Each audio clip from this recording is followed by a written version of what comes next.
Hey, good morning. Well, welcome to Office Hours for Korean Natural Farming with me, Drake.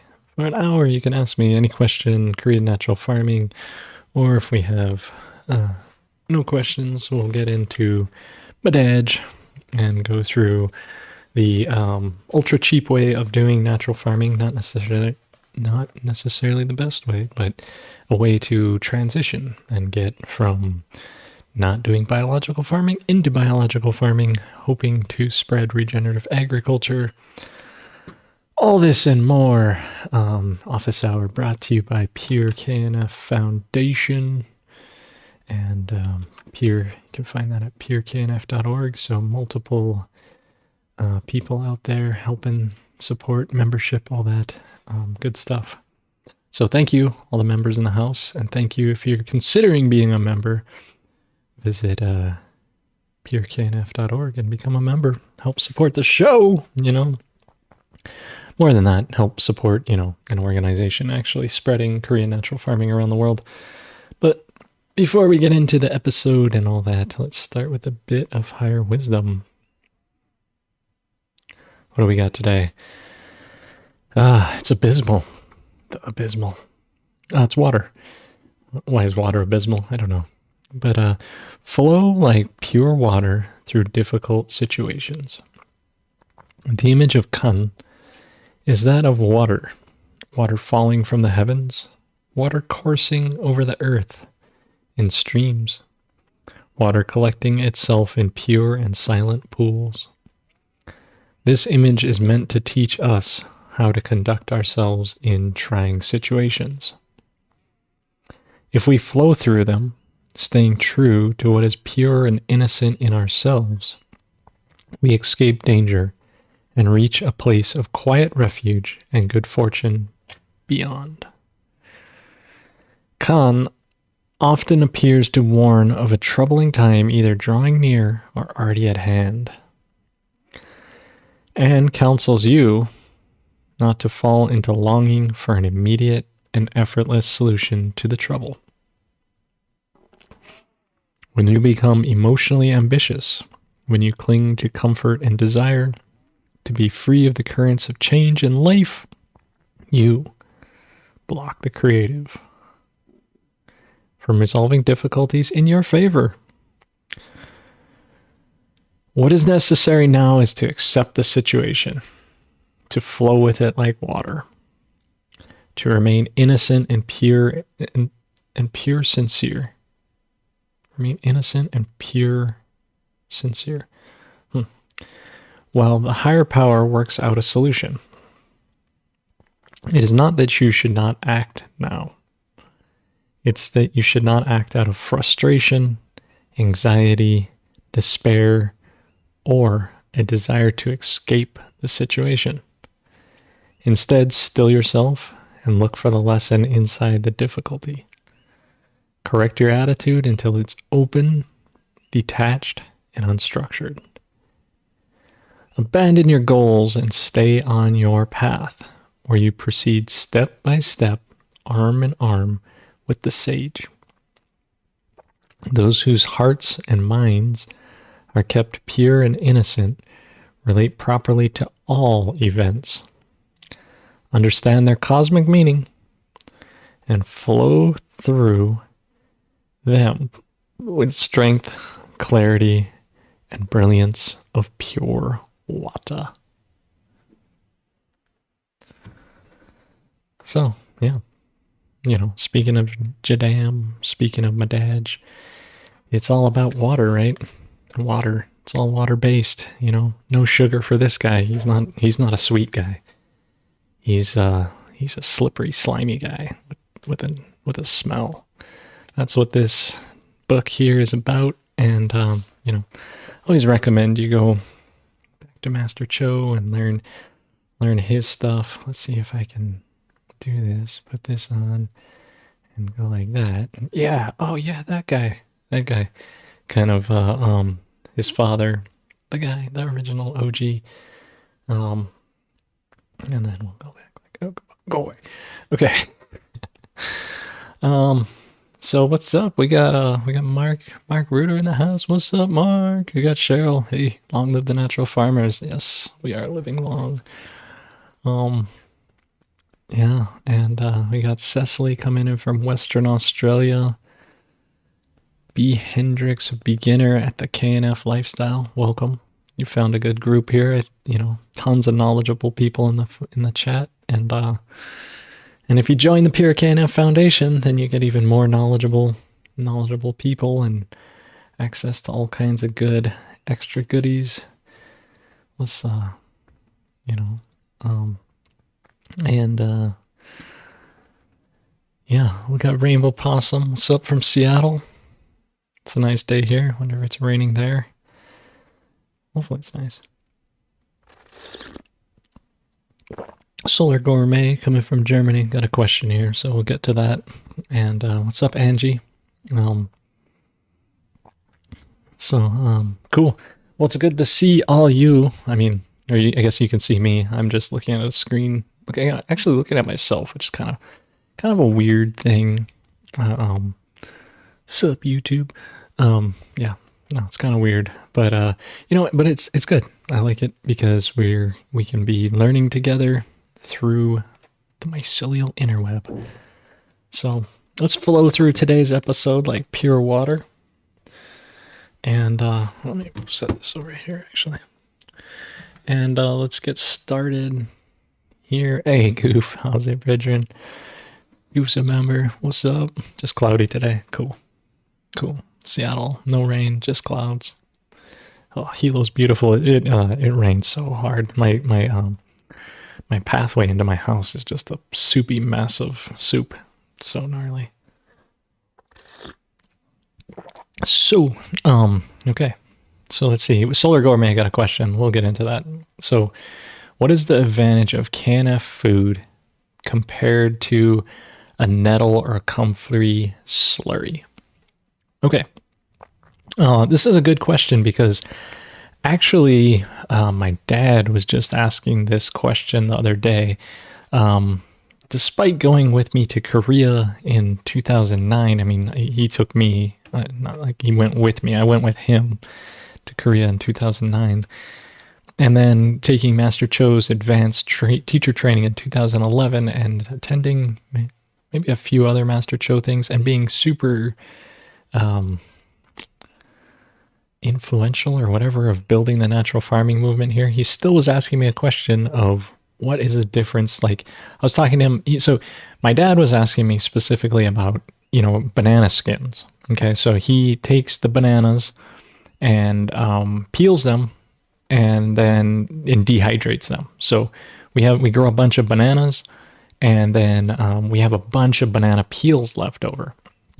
And so he was asking me, like, well, what do I do with that, right? Well, I mean, so I'm just going to go with this example. We can talk about this with comfrey or nettle slurry. They're all the same. So if I just took those banana peels and I put them in water, then I am doing more akin to let me actually pull up the book. But I'm doing something more akin to what Young Song Cho is talking about, like making what I call here. I'm gonna get the screen over like that. So I have this in it, and I call it disgustingly cheap food. Okay, Young Song Madaj will call it JLF, Jadam Madaj liquid fertilizer, MLF Madaj liquid fertilizer. So this is what you're doing, where you're packing a barrel or whatever, filling a bucket up with plant material, whether it's your banana peels, it's your grasses like comfrey, it's your weeds like nettles, which I don't know if comfrey's a grass, but we'll take it. Or plants. They all obviously are plants, I think, unless they identify as something else. And then you fill it with water. And then it helps if you add a handful of microbe-rich soil. So what this does is this puts a bunch of other biology, besides the stuff that's just on the leaves, it puts in soil breaking down biology, kind of this diverse stuff. And then you let it sit for about 2 weeks, a week, 2 week, or longer. Depends all on your time frame. And what happens in this case is you get putrefaction.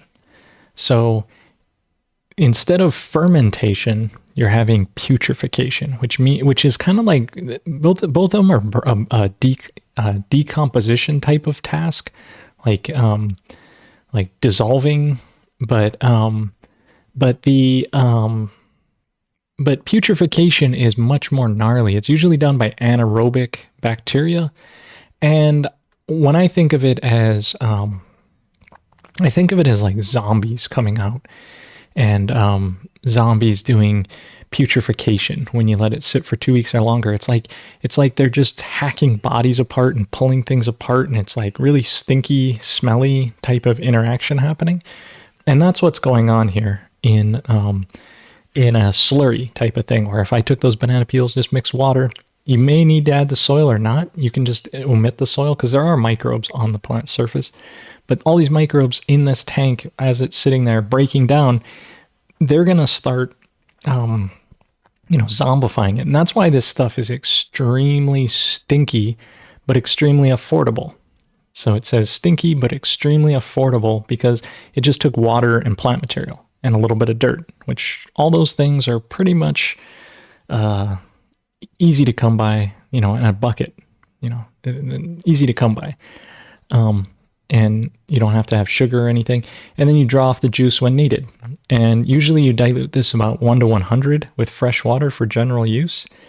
And then you can continually refill it with more grass and water and just keep this bucket going. And you can also add food waste and meats to increase the potency because you get more nitrogens and those types of amino acids breaking down and in that putrefaction process. So this is like a slurry, and it's just stinky. It's done with anaerobic microbes, and then when you're spraying those microbes, they're not necessarily the most friendly for your plants, but because you're diluting them 1 to 100, and then you're spreading them out there, they're going to get aerobic as they hit the environment, and it is more likely you're going to spread pathogens through this method, but the amount of them are going to be so small in comparison to other things so that you could spread disease through this, but it's less likely. So this is like when you're talking about a slurry, this is the recipe you're following. This is the Medaj recipe. That is what's going to be, that's what he's going to say in this book is like the superior way and like the way and the other way is junk. But let's juxtapose that now to the other method, which I think is superior, and that is the KNF food. So instead of the slurry, we're now going to go and instead of putrefaction, we're now going to do fermentation. And this is the KNF food recipe here, also called fermented plant juice by some folks. But again, if you call it fermented plant juice, you're talking about how you made it, not how you use it. So it may be confusing to people. But if you call it KNF food, everyone knows how food is used. So, and so this method, instead of just water, plant material, a little bit of dirt, and a bucket, you're using a bucket, 1/3 the amount of plant material with brown sugar, plant material, and some things to wash your hands with, and a mixing bucket. So the idea is that you mix the plant material together. You gather one species of plant material. So if this was your comfrey, you just do comfrey. If this was your nettles, you just do nettles. If this was your banana peels, you just do banana peels. And it doesn't have to be plant material. It could be the peels, could be anything. Could be, the juicier, the better. But you don't wash it off. Don't wash it off. Just shake off any excess dirt. And if you can, grab it early in the morning while the growth, and just grab the growth tips, and then mix it with 1/3 to half the weight of sugar. And this sweetness starts to osmotically draw the juice out.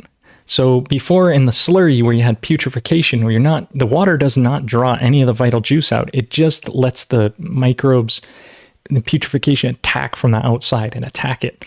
Versus this one, you're using the sugar and perhaps a little bit of salt, but the sugar osmotically draws the juice out of the cell wall. So it leaves the crap like that you don't want in the cell, and it draws just the good vital juices that you really want to transfer to your next plant out into the liquid via osmotic pressure with sugar.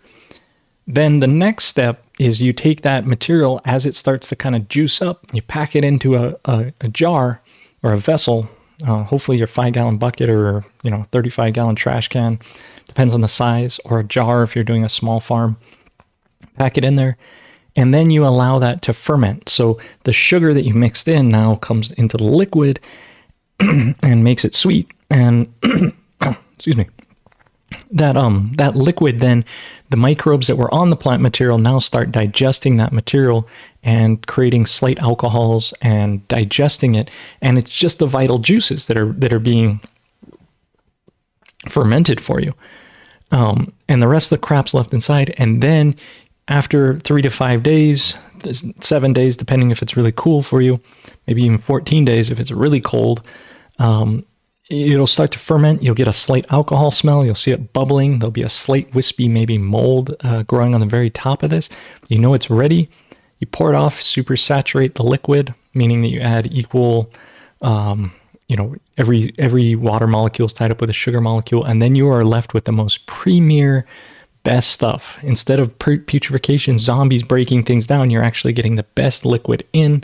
It's being digested to become plant available, and then you're getting that. So your potency is 1 to 500 on this when you're using it. When you go to spray it out, it's 1 to, so it is 5 times more potent than the other method. And through fermentation like this, your odds of spreading pathogens are like next to zero, because through the fermentation process, all those different things are broken down, and you're growing microbes that are, they could be slightly anaerobic, but they're more aerobic-ish, like facultatively anaerobic. There's like a lot of lactobacillus and yeast doing this type of stuff versus a whole bunch of bacterias, and you're not necessarily having things like cilias and, because there's no water in this. There's no water in this method. And so it's much more potent. And my dad was saying, oh, I'll just do the other one. And I'm like, I can't recommend that. I mean, if you're really poor and you don't have the ability to get sugar and do that, but if you do, this method is so much more superior. Like, if saying really poor, I don't want to like cast that on you, but if you're like, I don't know, like, if you don't have access to sugar easily, I guess is a better way of saying it. But this method right here is like hands down more superior. You can drink this, you can eat this. It's delicious. The plants respond so much better when this is put on them. You can do a side-by-side trial. Prove me wrong, bro. But I just can't praise this method enough. This is the king of all medicines. So it's really next level, this, versus just rotting things in a bucket, making slurries. So thanks for that question. Probably that was a way longer explanation you needed, but there you go. You get to see, why do I go, and why do I sometimes, I talk about Medaj, talk about these cheap, inferior methods. They're even in my book. I teach people how to do these cheap methods, but then I always say, if you're going to do it, grow plants, sell them for higher value, because you're going to, and then work up to get to the sugar. It's like, then you're going to getting the, I don't know. It's just superior in every way. I don't know how to say that in a way that can convey it to someone who thinks that it's not. Just drink them and tell me. You're probably not going to live very long if you drink the slurry. You probably have some diarrhea and stuff.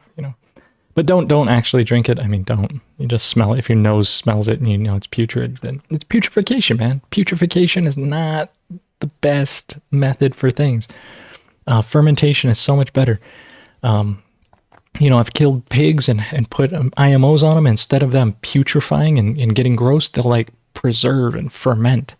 And it's, I don't know. It's something that's, putrefaction is not compatible with humans. It's like zombie death, versus fermentation is like life-giving nutrient extraction. I don't know. What's up? We got Nate coming in from Tennessee. Yo, what's up, Nate? Long time, bro. Delise from France. Yo.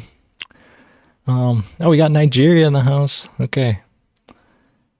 Please, how can I purchase BRV from you in Hawaii? Well, that seems kind of silly to purchase BRV from me in Hawaii because you can easily make banana vinegar. So instead of purchasing it from me, the whole point about natural farming is to do it. And I know if you're, doesn't Nigeria have bananas? I think it's my guess. Let me see. Nigeria banana. Let me see. Nigerian bananas. Lagos. Banana Island. Lagos. Is Lagos in... Oh, banana production in Nigeria. Here we go.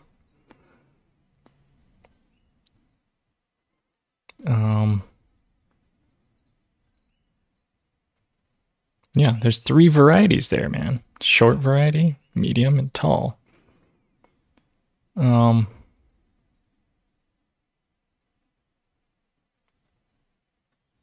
Yeah, I would ignore this. Well, anyway, that seems more about producing them yourself, but man, yeah, there's bananas everywhere, and so I would not buy vinegar from me because vinegar can be made anywhere. So, despite the fact that sometimes it might seem like a good idea to make a business, it doesn't make sense to be shipping vinegar around the world because it's so easy to make wherever you are. So, the Hut of Ancient Knowledge. Here's some more to put in your Hut of Ancient Knowledge. Learning about this, how to make fruit vinegar and just make it. And, so mix 1 part KNF food with 2 parts of water, ferment it for 3 to 6 months, and it should be a sweet vinegar below 2.4 pH. And if you don't know, you can get the book and read this. It's super easy to do. We make vinegar all the time. It's amazing. Sometimes I make it on accident because my plant food fills with water and then everything converts to vinegar, basically. You can even take wine and leave it out and it'll turn to vinegar. So, yeah. My friend Mo feeding his chickens comfrey. The yolks are so orange they look red. Yes, comfrey is super good plant to make fermented plant juice or feed to your garden or mulch with. It is amazing. It is a dynamic accumulator, they call it. They also call it green milk. So it's really good for milking things, and it's really good stuff. And then B. Hendricks is asking, could you add some labs to that bucket of disgustingly cheap food? So let's go back down to the disgustingly cheap food here. Where is it? There it is. Here, so in this bucket where you have all this stuff rotting, can you add some lactic acid bacteria to this? Absolutely. It'll help to mitigate the smell, keep things in check. But you're going to have to add a fair amount because the amount of bacteria growing in here otherwise is going to outcompete it. But yeah, totally. You can add some LAB to this. Another thing to do with this is, if you're worried about the smell and the pathogens, is to aerate this liquid. Especially after you take it out. Like just putting an air stone in here or putting a hose in here, it's just going to be stinky. Don't ever put your hand in here.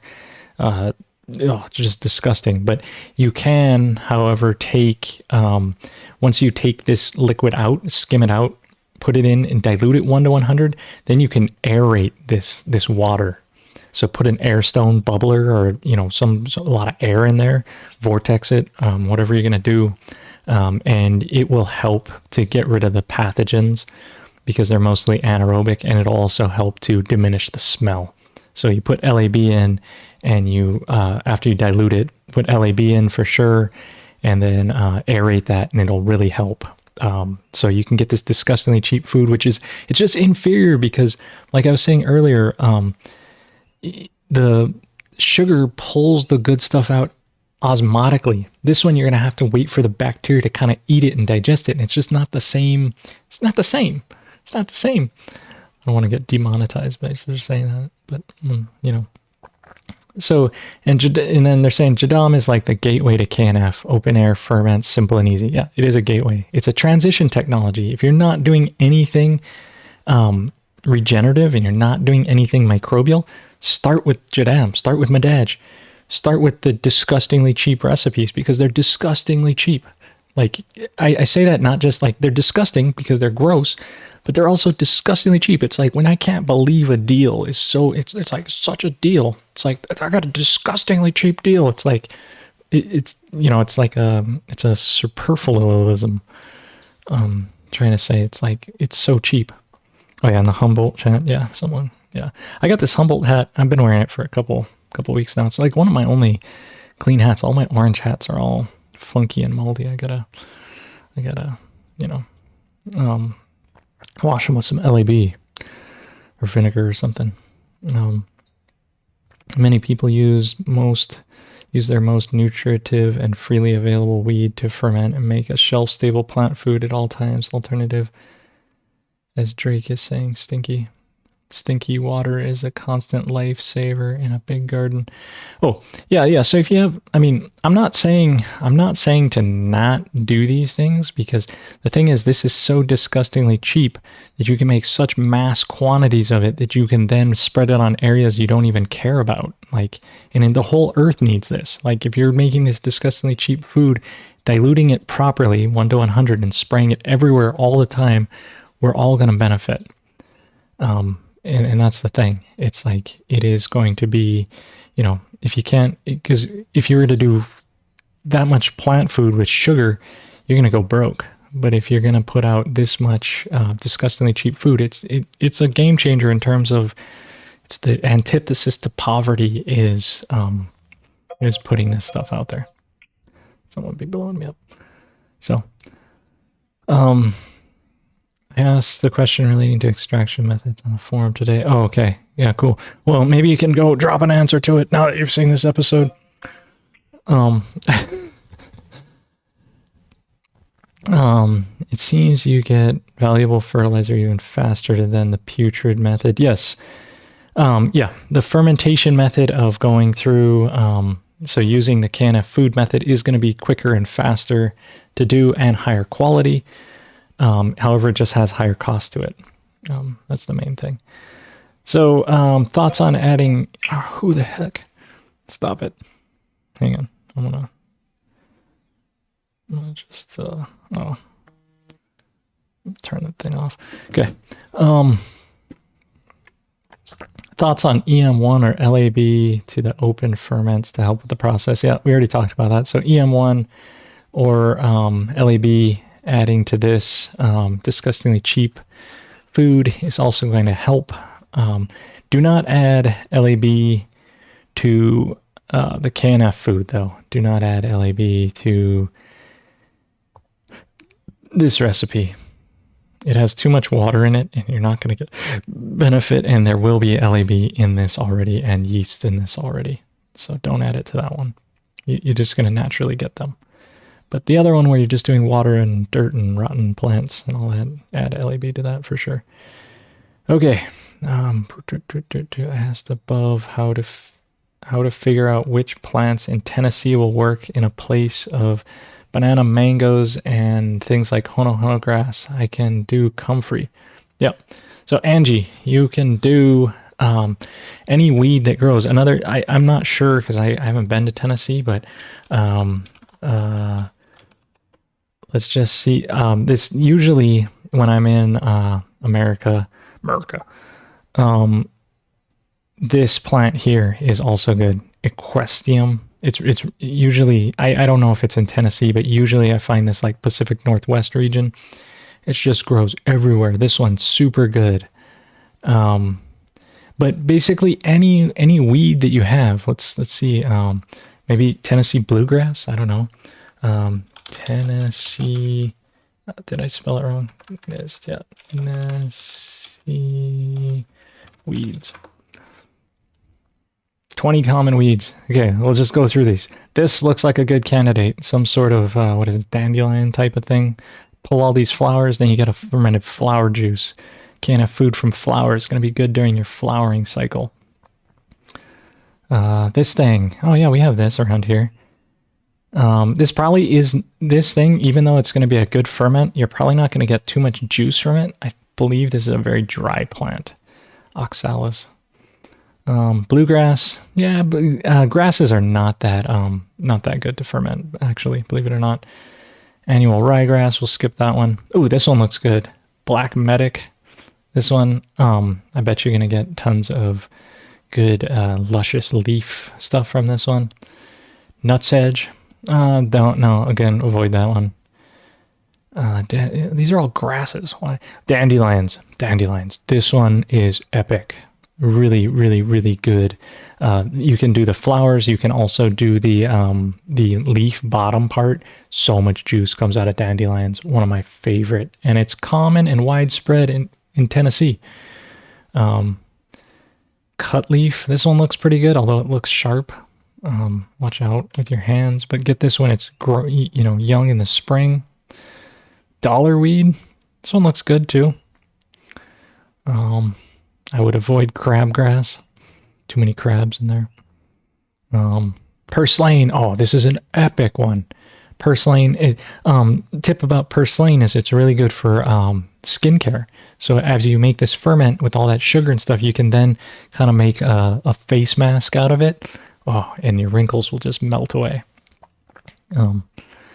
Purslane is epic. Wild onion. This one's going to be great. More of a very, very juicy, I bet. And then more of a, this one may also have pesticidal effects as you spray it. So not only nutrition, but also pesticides if you make a ferment out of this. Wild garlic. Yeah, this is going to be very potent. So use this one sparingly if you make it from that. Spotted spurge. I would avoid this one. It just looks too dry to me. Although, prove me wrong. Maybe you can do that. Shepherd's purse. Nah. Kilinga. Yeah. I don't know. Looks like a grass to me. Johnson grass. Okay. Virginia buttonweed. This one. Yeah, do this one. This one looks nice. And purple cudweed. This one also looks good. And then kudzu vine and horsetail and Japanese knotweed, also known as donkey rhubarb. All of those things. Those are good types of things. But there's plenty. It looks like there's plenty out there in Tennessee of things that you could use. Again, just just to reiterate, if I was going to go through this list and I'm looking at these different plants, I'm going to avoid grasses. Grasses just don't ferment that well. They don't have the same thing. So just when you think of that, look for any nice weed. Purslane especially is going to be good out there. Yeah. And so Nigeria. No. Yeah, Nigeria. We got bananas. Yeah, plenty of bananas. You can make ferments from the banana tips, all those, the banana cakeys. And yeah, any non-poisonous plant can be used. Yeah. Goofman's on it. He knows. I'm laughing at Mark because he's saying he's a member of the Filthy Orange Hat Club. No doubt. You got to come back, take another training, get a new hat. Oh, yeah, usually I don't put a new hat on unless I'm doing something special. Like, I feel like I only get new hats when I'm doing something like quantum leveling up. Like, sometimes I get, I'll get invited to go to Washington, D.C. and talk to people. So I'll put on a new orange hat. Or, I get invited to go around the world and talk to natural farming. Ooh, I am going to Maui. Maybe that'll be my excuse. Then I'll make a new one. Cecily makes vinegar from pig face weed. That's awesome.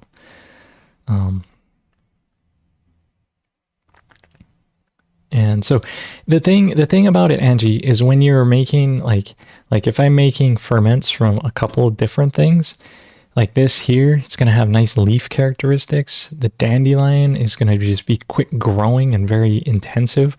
And so you can actually take a few KNF foods together when you're using them, like when you're fermenting them, but after you're done fermenting. Say I have a jar of dandelion, or a bucket, better yet, a bucket of dandelion and a bucket of, what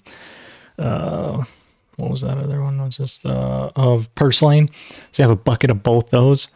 Then I can add dandelion and purslane in at 1 to 500 into my sprays. And if you're new to natural farming too, it's worth knowing that, you kind of combine them this way.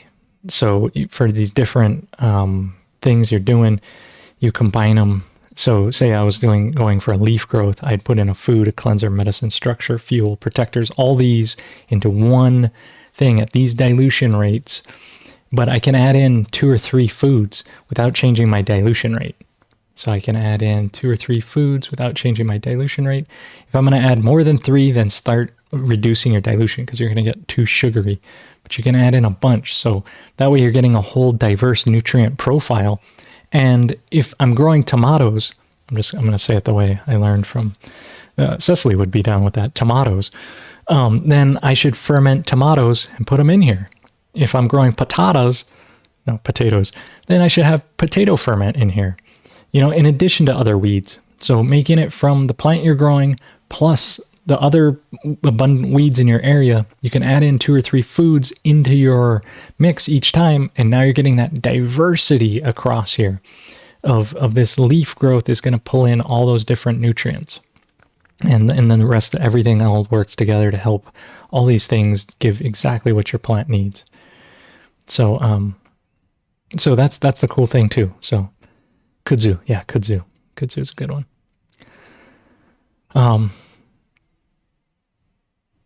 Make banana vinegar. Yeah, make it from the fruits if you can. The fruits. So or the peels. Take the peels because that's going to be you need enough sugar content for.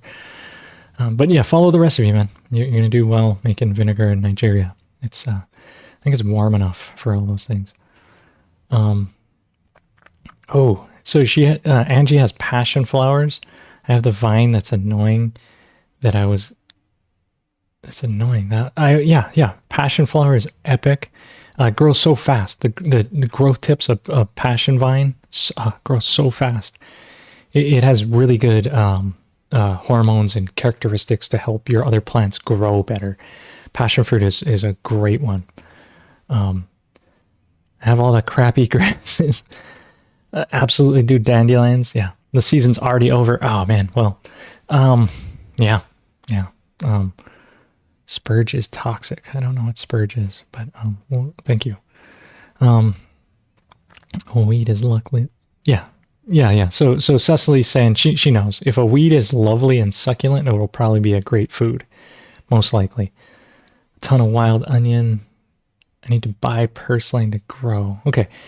Yeah. Purslane is, it's awesome. It's kind of got that little sour taste to it. I love it. I love it. Okay. And then grandma's recipe for light ailments. What the heck? Around where I live is to cut up the onions, put sugar on it, and take a tablespoon of juice it extracts. Sounds familiar. Yeah. See, Talise, your grandma was already doing KNF before and just didn't call it that. Because the only reason we call it Korean natural farming is because it's, I learned from Master Cho, but this is a worldwide technology. It's open source. We all know this. Everyone, you go back to the ancients, they're all doing this. That's how they had no smell pigs in Hawaii. Rhubarb leaf. I would say rhubarb leaf, I've used it before when I was up in Pacific Northwest. Rhubarb, I like it. It's poisonous. I didn't find it to be poisonous. I would avoid poisonous things, but I didn't find the rhubarb to be poisonous when we used it. But I don't know. Your mileage may vary. If it's poisonous, don't, avoid it. You didn't hear it from me. Dandelion jelly. What? Yeah. You can make a business going around picking people's dandelions, and they'll pay you to pull the dandelions out of their fields, and then you can make just mad ferments and just ferment it all and just make a business that way. So you're getting paid to harvest the dandelions because people hate dandelions. Instead, they're going to spray and poison them. It's like, no way. I'll be over. I'll take all your dandelions and then make a business just harvesting dandelions. By adding multi-foods, it also helps to make the plants think they're not growing in a monoculture.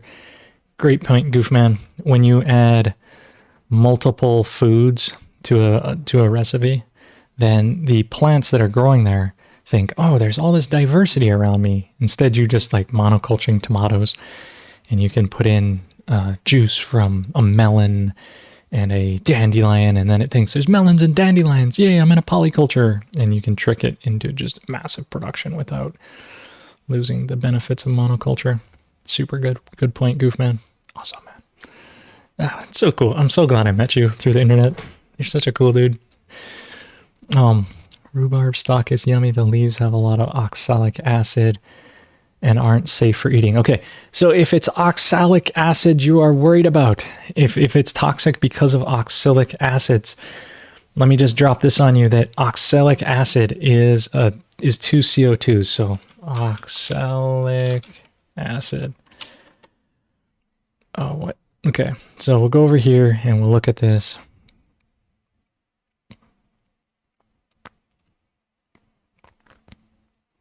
Isn't it? No, maybe I'm wrong. No, I'm wrong. Fact check me. I fact checked myself. Oxalic acid. But this is definitely broken down. Yeah, dicarbolic acid. It is two CO2s stuck together. Or two CO2s and an hydrogen. Okay, so there's a hydrogen in there. But it's two CO2s stuck together, bonded on a hydrogen, or there's a hydrogen on there. Okay, a little bit of organic chemistry. I'm not an organic chemist. I'm a Babylonian chemist. But this stuff is easily broken down through fermentation.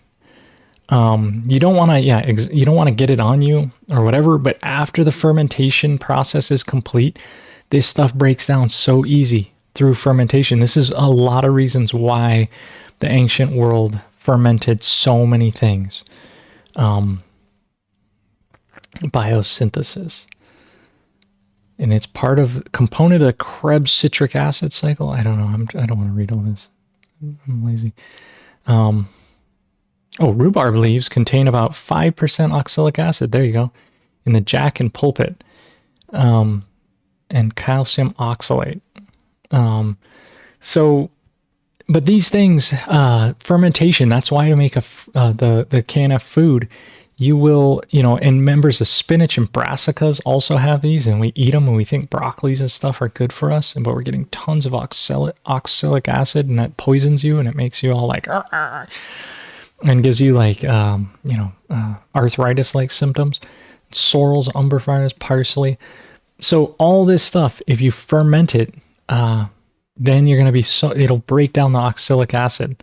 So if you're eating a lot of quinoa, you need to be fermenting it. To break down these toxins. These are plant toxins, and often we don't think of it, but it's like it happens all the time. So it's very important to add the fermentation process into everything we do. It'll break down oxalic acids.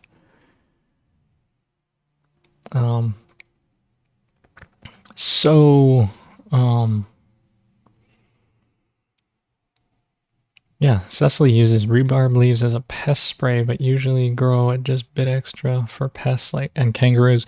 Yeah, give the kangaroos all your oxalic acid. Give the kangaroos the arthritis so they don't come over and they can't jump as high over your fence. Okay.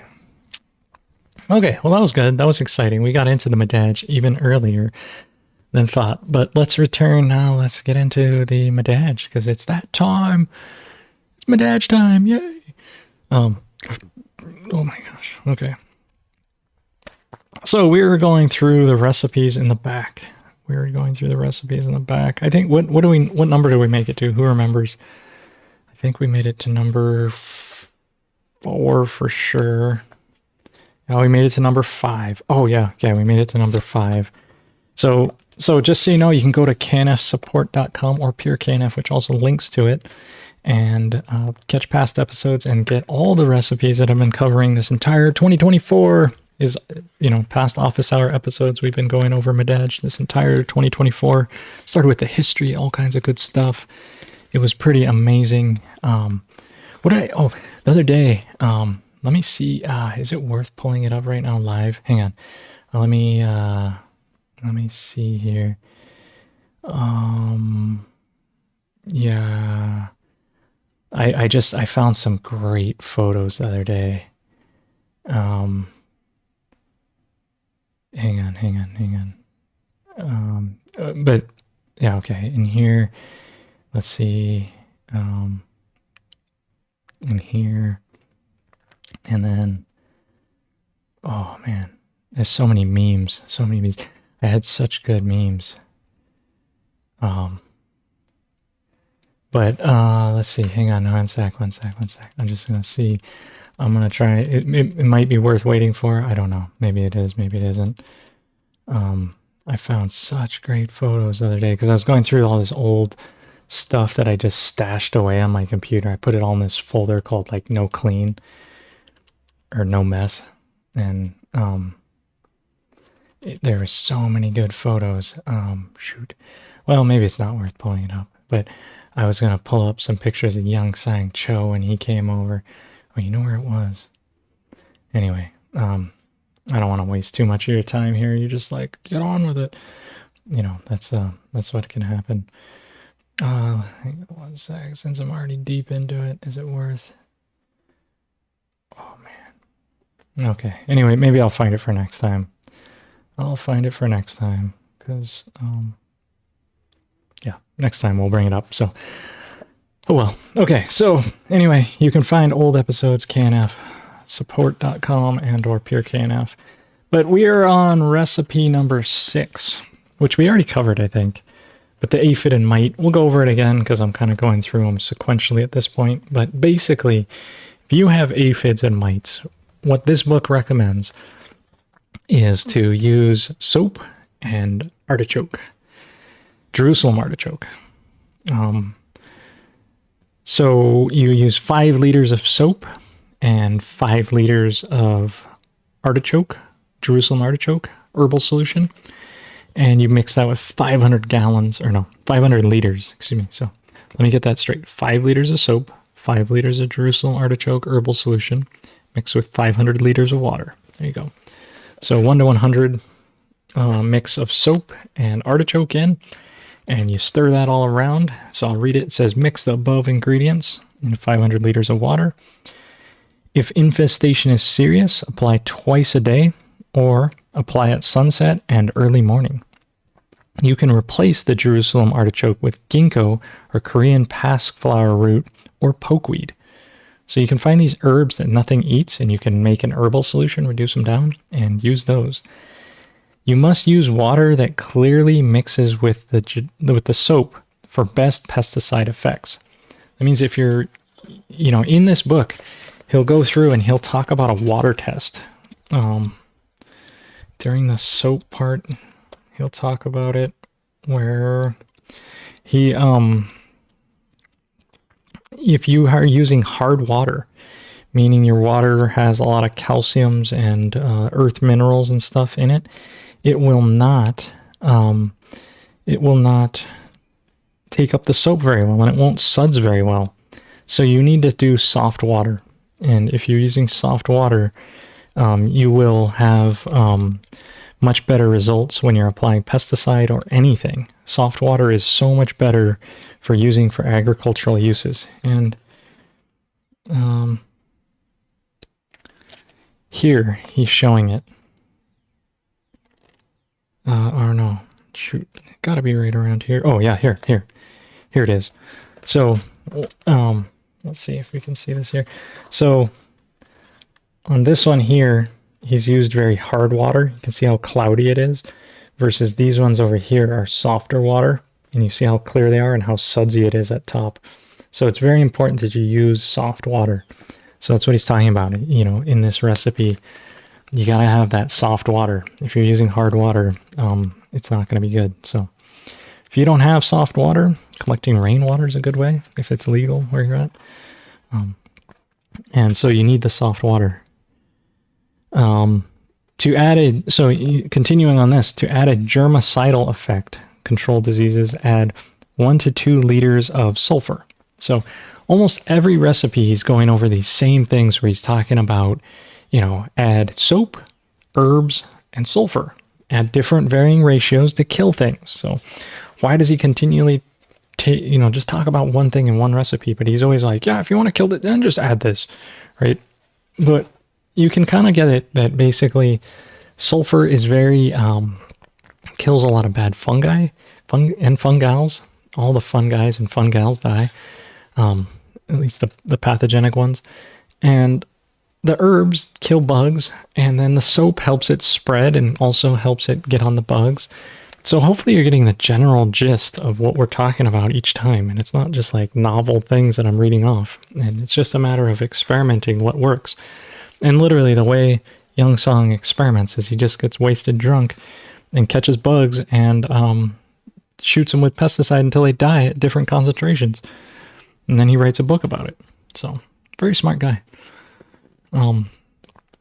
So, pesticide becomes very strong if you increase both the soap and the herbal solution up to above 10 liters. So, if you go down to 1 to 200 or 1 to 50 ratio on this, you're going to get an even more stronger result. So, obviously, but then you're also going to risk burning your plants and causing excess problems. So, it says you can reapply repeatedly if the sulfur is not used. If you add a 0.5 kilogram of very fine red clay powder, it will increase its effectiveness. And again, we talked about that. The red clay powder is it as it gets onto pests and bugs, it then magnetically draws more of the soap and pesticide towards it, and it kills the bugs. So it's like adding a little bit of rock powder or clay powder in there. And he says you can replace very fine rock powder, but the type of rock might not mix well with the pesticide. Do a mixture test prior to make sure it's safe. Rolling leaf aphids should be controlled from sprouting in early stage of growth. So, so that's what he's doing here. He's just using, herbal solution, soap, between 1 to 100 to 1 to 50, so very concentrated, and you're just soaking the pest down. And the more you can get it to suds on the pests and get it just coated on them and get it into them, they're going to die. But, you're going to also probably kill other things, so and have side effects from this, all kinds of things. So again, be careful. If you're using these things, you probably need to do Master Cho's natural farming, and then you'll find you won't need to do these things. But if you do these things, then you'll always have to continually do these things. Hopefully you can knock it back and then get off it. But these are like the things. Yeah. Hey, what's up, Jared? No, so 2024, I got to pick something. 2023, we went over Master Cho's recipes, but I'm going over the cheap Jadam, right? So, so if you've been away for a while, I'm just saying you can start here, use this, but then go to Master Cho's natural farming. But I figured you got to cover it, right? People don't know. So I'm just trying to share this stuff, right?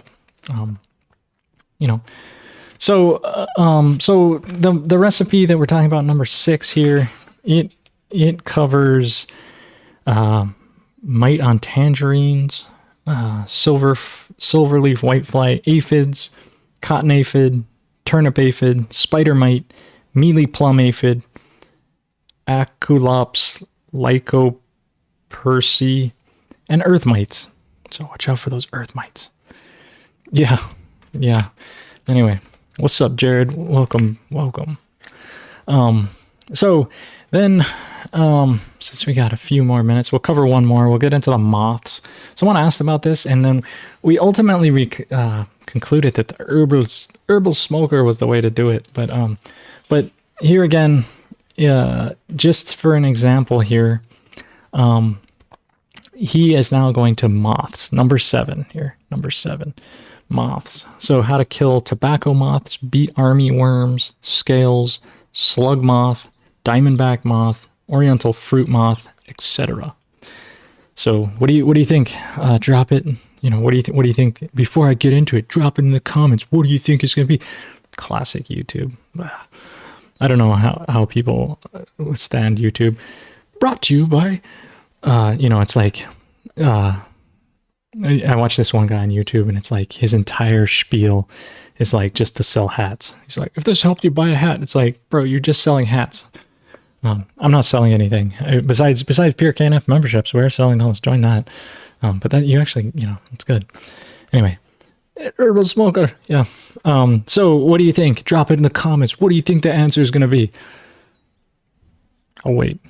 Oh, wait. Someone got to drop it in the comments. What do you think it's going to be? I'm going to wait. I'm just going to sit here and wait.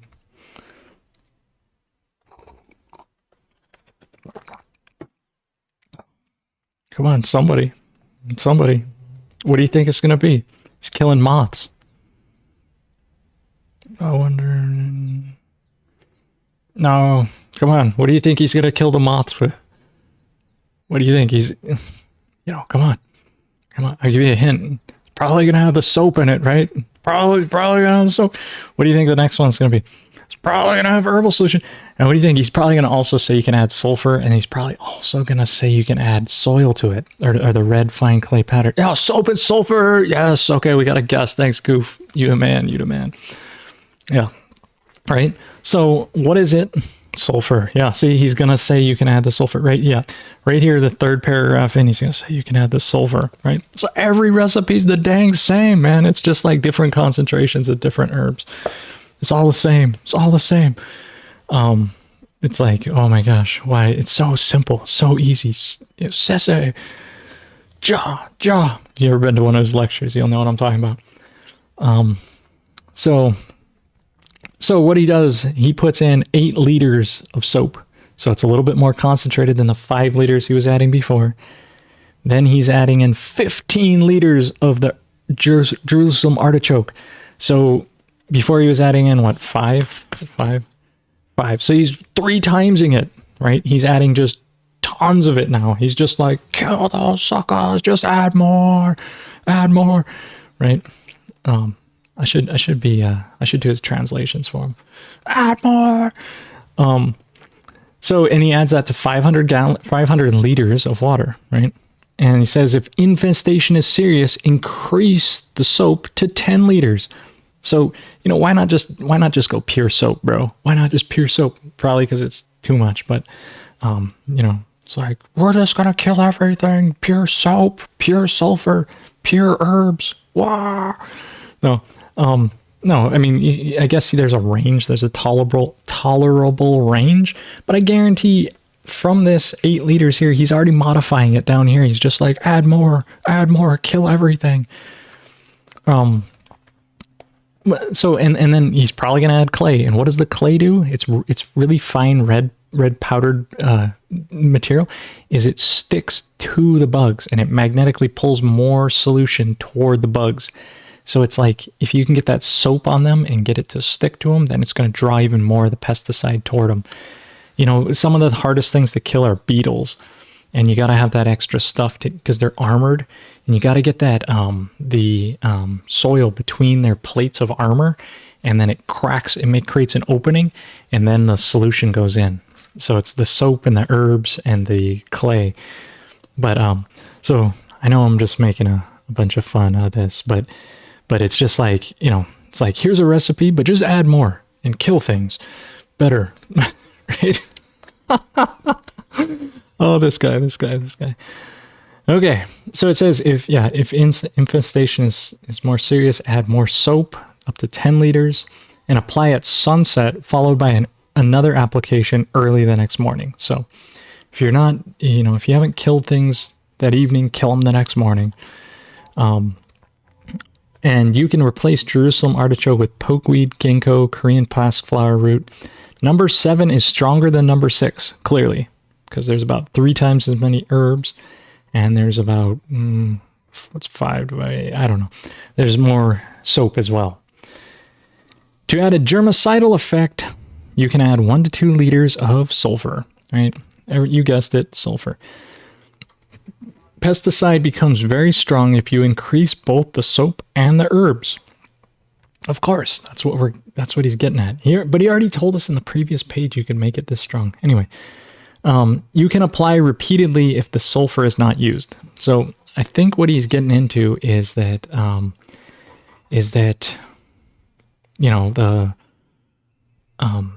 if you're using sulfur, try not to use sulfur a whole bunch. Just use it once or twice and be done with it. Don't be adding sulfur all the time. And then he says, for hairy pests like slug moth larvae, repeatedly apply and wet them thoroughly. So just give them a spa. Just soak them down. Put cucumbers on their eyes. If you add a ½ kilogram of very fine red clay powder, it increases the effectiveness. You can replace it with a very fine rock powder, but the type of rock may not mix well with the pesticide. Do a mixture test prior to make sure it's safe. So you can basically sum up all his pest solutions as get herbs, make them as concentrated as possible, and then, and test them and just get them so they'll kill the pest, but they won't ruin your plants. And that's what you're going to do. And just go as concentrated as possible and then back it down one step, right? So it just kills. Yeah. But before we got 8, 9, 10. Ooh, which is slugs and snails. Yeah. So next time we got citrus flat hoppers, leaf hoppers, mulberry suckers, spot clothing, wax cicada. So the cicadas are out. If you want to kill them all, you got a recipe for that, or you can just let them, do their thing, man. Why you gotta kill everything? There's stink bugs, number 9, greenhouse whitefly. I think we did this one. Slugs and snails. We got pesticide. Ooh, this one. Yeah. Oh, I can't wait for that one. Number 11. Number 12 is an all-purpose pesticide for both pests and diseases. Then we got 13, fruit tree winter pest control. 14, soil foundation. And then you get, does he do 14 again? Because 14 is soil foundation, and then 14 is also the herbal smoker. So we already did that herbal smoker, but we'll do it again. Just because, So anyway, we're getting through. We're halfway through the Jadam recipes, and we'll have more next week. So tune in at the end if you want that, or in the beginning if you want to be part of the whole thing and ask some questions and do these things. Really appreciate you. What's up, Talamus? Good to see you, brethren. Yeah. And pokeweed, you can make these things. You can make pesticides, but I recommend you just ferment that pokeweed and make it into a food and spread it out and actually use the nutrition instead of it as an herbal thing. But we can go over that. We can go over those things and get further, deeper into the jam and all those good things. I want to give a big shout out to Master Cho, Pure KNF Foundation. Again, just plug it one more time, because if you stayed this long, you're probably a good friend. And so pureknf.org, go membership, join, be part of the goodness. And just so you know, if you join, you get much more. There's so much more. It's only a tiny bit more, actually, because everything's tiny, but good things, man. Supporting the good foundation. Do have a great week. Enjoy. Love, blessings up to you, your family, everyone involved. April, I guess, what is it? Well, I'll see you in May, huh? Oh my gosh, it's May already. Whoa, this year is flying. Cool. Well, thank you. Yeah. Aloha. Thanks for being here. Thanks for being part of the Korean office hours, sharing good stuff. And I'm going to go enjoy this beautiful day. Aloha. Bye now.